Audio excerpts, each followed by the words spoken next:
అన్నల్లారా, అక్కల్లారా, చెల్లెల్లారా, అవ్వల్లారా, తాతల్లారా, ఈరోజు ఏం వారమో మీకు గుర్తుందా? గుర్తొచ్చిందా ఈరోజు ఏం వారమో?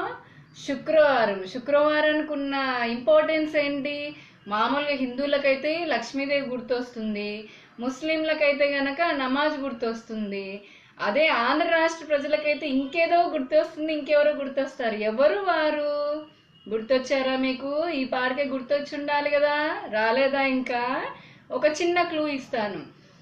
ఇప్పుడు ఈ కొత్త కట్టిన అమరావతి కోర్టు దగ్గరికి ఉన్నారా, లేకపోతే కనుక ఈరోజు నాంపల్లి కోర్టు దగ్గర ఉంటారా? ఆయన ఉన్నారా?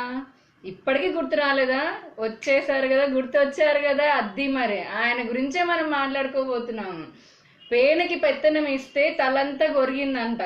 తన మహామేత తండ్రి అధికార బలంతో ఈయనగారు అధికారంలో లేనప్పుడే 1,00,000 కోట్ల అవినీతి చేసి రాష్ట్రంలో ఉన్న సొమ్మంతా మొత్తము అవినీతి అక్రమంగా దొబ్బేసుకుని తినేసి ఇప్పుడు ఇంకా మళ్ళీ నేనే సీఎం, నన్నే సీఎంని చేయండి, మీ ముందుకు వస్తున్నాను అన్నల్లారా, అక్కల్లారా అంటున్నారు.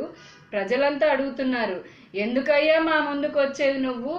రైతన్నులు వాళ్ళు చావుకి కారణమైనందుక, లేకపోతే కనుక డ్వాక్రా మహిళలు 200 మంది చనిపోయడానికి కారణమైనందుక అని చెప్పని, ఇంకా ఎందుకు మా ముందుకు వస్తున్నావు అని చెప్పని అడుగుతున్నారు. పాపం అది ఆయన వినిపించుకోవట్లేదేమో. ఈ నన్నే సీఎంని, నేనే సీఎం అని అంటున్నారు. ఎందుకు 16 నెలలు జైలు ఉండి వచ్చినందుకు సీఎంని చేయాలా, లేకపోతే కనుక 1,00,000 కోట్ల అవినీతి చేసినందుకు మిమ్మల్ని సీఎంని చేయాలా? అది కూడా కాకపోతే 120B, 420 ఇలాంటి చీటింగ్ కేసులు, కుట్ర, మోసము, అవినీతి, అక్రమ సంపాదన ఇలాంటి కేసులన్నీ ఉన్నందుకు మిమ్మల్ని సీఎంని చేయాలా? లేదు అంటే గనక కాపు కార్పొరేషన్ నా వల్ల కాదు అని చెప్పని పారిపోయినందుకు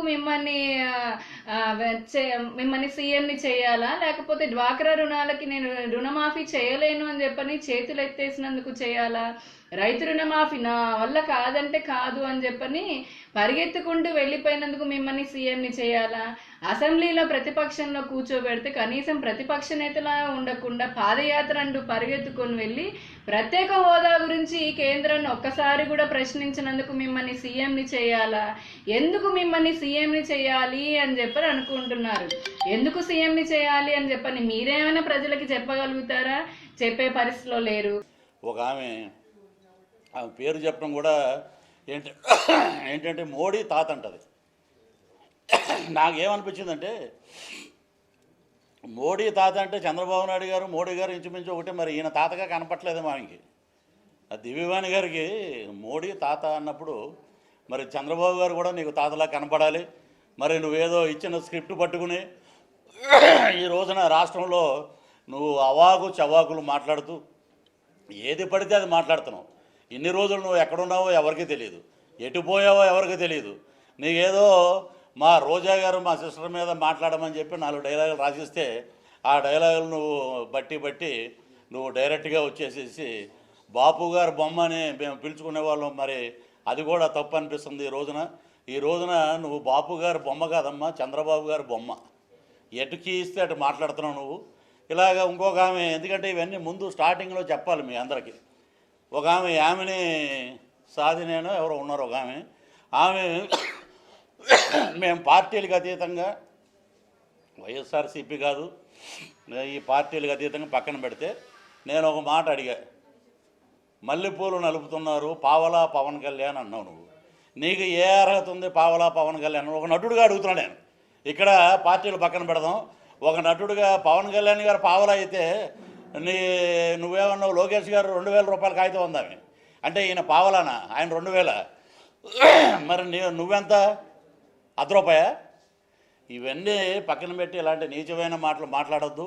స్వర్గీయ నందమూరి గారు, తారక రామారావు గారు, విశ్వవిఖ్యాత నట సార్వభౌమ నందమూరి తారక రామారావు గారు పెట్టిన పార్టీలో తెలుగు భాషకి, తెలుగు నుడికారానికి, తెలుగు భాషని, తెలుగు సంస్కృతిని దేశాలు చాటినటువంటి పార్టీలో, తెలుగుదేశం పార్టీలో ఇటువంటి మల్లెపూలు అమ్ముకునే అధికార ప్రతినిధి ఉండటం నిజంగా శోచనీయం అని చెప్పి మహిళలందరూ బాధపడే రోజు అని చెప్పి మీ అందరికీ సవినంగా తెలియజేస్తున్నాం.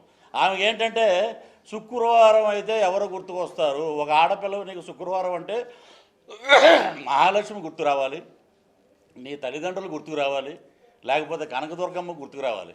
నీకు జగన్మోహన్ రెడ్డి గారు ఎందుకు గుర్తుకొస్తున్నారో నాకైతే అర్థం అవ్వట్లేదు. మరి మీరే అర్థం చేసుకోండి దాని గురించి. If you like the video, please like us and subscribe Tollywood Nagar.